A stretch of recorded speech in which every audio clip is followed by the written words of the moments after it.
রহিম, সম্মানিত উপস্থিতি, আসসালামু আলাইকুম। আমি ডেজিগনেশনে যাব না, কারণ সময় খুব সংক্ষিপ্ত। আমি দু একটি কথা বলে আমি আমার চিন্তার উপরে কথা ভাবছি। আসলে ছোট্ট একটা গানের কলি আছে, বটবৃক্ষের ছায়া যেমন হে, তোর বন্ধুর মায়া তেমন হে, কোন দিন আসিবেন বন্ধু, কয়া যাও হে। আসলে আমাদের বটবৃক্ষ নেই, কিন্তু আমরা যে বটবৃক্ষের নিচে ক্লাস করেছি, সিলেট থেকে ক্লাস করেছি, ইটে বসে ক্লাস করছি, তাকে কিন্তু আমরা কোনোদিন ভুলতে পারি না। তার সাথে সাথে আজকের যে রিউনিয়ন যারা আয়োজন করেছে, এত সুন্দর পরিবেশ তারা যে আয়োজন করেছে, এটাও কিন্তু কোনোদিন ভুলার নয়। এটা হচ্ছে আমাদের স্মৃতি পাতায় সারা জীবনের জন্য থেকে যাবে, এবং এটা আমরা মৃত্যুর আগ পর্যন্ত ভুলতে পারবো না। এবং আমি যে তাদেরকে অনুরোধ করে, কোন দিন আসিবেন বন্ধু, কয়া যাও হয়ে, আবার কখন আসবে, তাদেরকে কাছ থেকে আমি কিন্তু শুনতে চাচ্ছি। যাই হোক, আমি আমার বিদ্যালয়ের ছোট্ট একটা স্মৃতিচারণের কথা বলবো। 1989 সালে আমরা যখন ষষ্ঠ শ্রেণীতে ভর্তি হই, তখন আমাদের ব্যাচটা ছিল সবচাইতে বড়, তৎকালীন সবচাইতে বড়। সেক্ষেত্রে আমাদের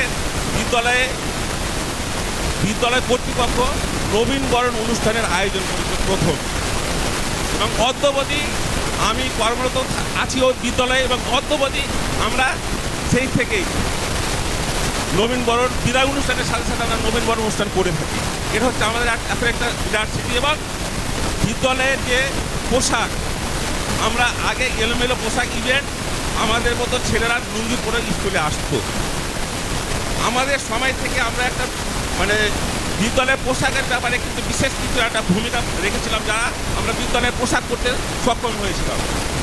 আর দু একজন শিক্ষকের কথা না বললেই তো নয়। জনাব মোহাম্মদ মতিউর রহমান স্যার ক্লাসে আসতে,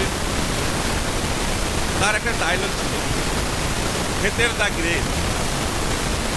আসলে আমরা অনেকে ভুলে গেছি, তার ডায়লগটা ছিল ক্ষেতের the grade, come to the metal field. আসলে তিনি চমৎকার গণিতের শিক্ষক ছিলেন, এটা বলার কোনো অবকাশ নেই। তার নেতৃত্বে আমরা যখন 1994 সালে এসএসসি পরীক্ষায় অংশগ্রহণ করি, সে সময় আমাদের মানবিক বিভাগ থেকে 8 জন অঙ্কে লেটার মার্ক পেয়েছিল, এবং যারা সায়েন্সে ছিল তারা সবাই ভালো রেজাল্ট করেছিল, এবং সবাই গণিতে লেটার পেয়েছিল। এটা কিন্তু আসলে আমাদের জন্য বিশাল একটা পাওয়া। তো যাই হোক, আমি আরও অনেক বক্তা আছে, তারা বক্তব্য দেবে। আমি অনেক শিক্ষক, আমি সেখানে কর্মরত আছি, আমাদের অনেক শিক্ষকের আমি অনেক কিছু জানি, আমার স্কুল সম্পর্কে অনেক কিছু আমি বলতে পারবো, কিন্তু যেহেতু সময় সংক্ষিপ্ত আমি বেশি কিছু বলতে চাচ্ছি না। আমি আমার বলার মধ্যে কোনো ভুল ত্রুটি হলে আপনারা ক্ষমা করবেন, এবং আগামীতে যেন আমরা এ ধরনের অনুষ্ঠান করতে পারি, এই জন্য আয়োজক কমিটিকে আমি অনুরোধ করব। এবং আয়োজক কমিটি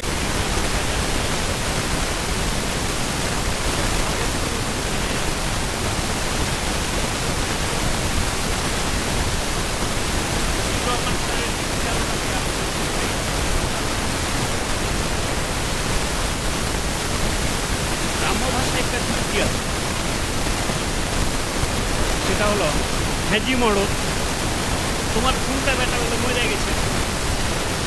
কি হয়েছে যে ওইটা সাপে খাওয়া মেরেছে, তো ফোনটা করে বলছে কৃষকদের কাছে পাবে, যাই বাচ্চা লোক পেয়ে গেছে, তো ফোনটা মাটি দিয়ে যাও, হালকা বাড়ির কানটাতে দিনের কাছে তো বলছে এক বাচ্চা ছায়াও পেয়ে গেছে। আসলে আমাদের তাদের শিক্ষার নয়, আমাদের বর্তমান শিক্ষক মণ্ডলীর মধ্যে যে অনর্থের একটা প্রতিভা উপলব্ধি করেছে, সেটাকে পরবর্তীতে শিক্ষাবান্ধব করার জন্যে যে সকল কর্ম পদ্ধতি অনুসরণ করা দরকার, সেগুলো মনে হয় আমাদের যে অ্যালুমনাই অ্যাসোসিয়েশন হবে, সেখান থেকে এর প্রতিকারের ব্যবস্থা করলে খুব ভালো হয়। আমি এখানেই 1995 সালের পক্ষ থেকে আমার সংক্ষিপ্ত বক্তব্য শেষ করছি। আসসালামু আলাইকুম।